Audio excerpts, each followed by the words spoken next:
નમસ્કાર દર્શક મિત્રો, હું છું લલિતા સોસા. આપ જોઈ રહ્યા છો એલકે સ્ટાર ન્યૂઝ ચેનલના સમાચારો. આજના પ્રભુ શ્રી રામના પાવન પર્વની આપ તમામ દર્શક મિત્રો તથા સમગ્ર દેશવાસીઓને ખૂબ ખૂબ શુભેચ્છા. સમાચારો વિસ્તારથી જોઈએ. અયોધ્યામાં ભગવાન રામજીની પ્રાણ પ્રતિષ્ઠા મહોત્સવને લઈને સુરતમાં પણ ઠેર ઠેર ઉજવણી કરાઈ રહી છે.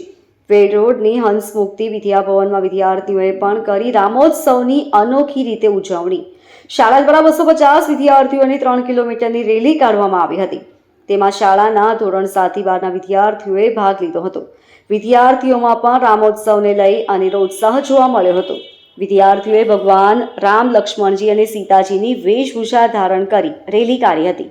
વિદ્યાર્થીઓને પણ ધર્મનું જ્ઞાન મળી રહે તે માટે આવા કાર્યક્રમો યોજવામાં આવ્યા હતા. ઠક્કર હંસમુક્તિ વિદ્યાભવનમાં બપોપાડીમાં પ્રિન્સિપલ તરીકે હંસમુક્તિ વિદ્યાભવન તરફથી શાળા પરિવાર તરફથી દરેક વિદ્યાર્થી મિત્રોને, વાલી મિત્રોને જય સિયારામ.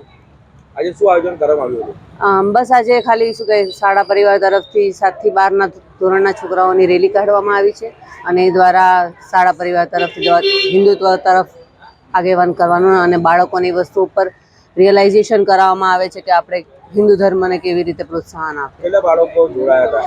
450 બાળકો.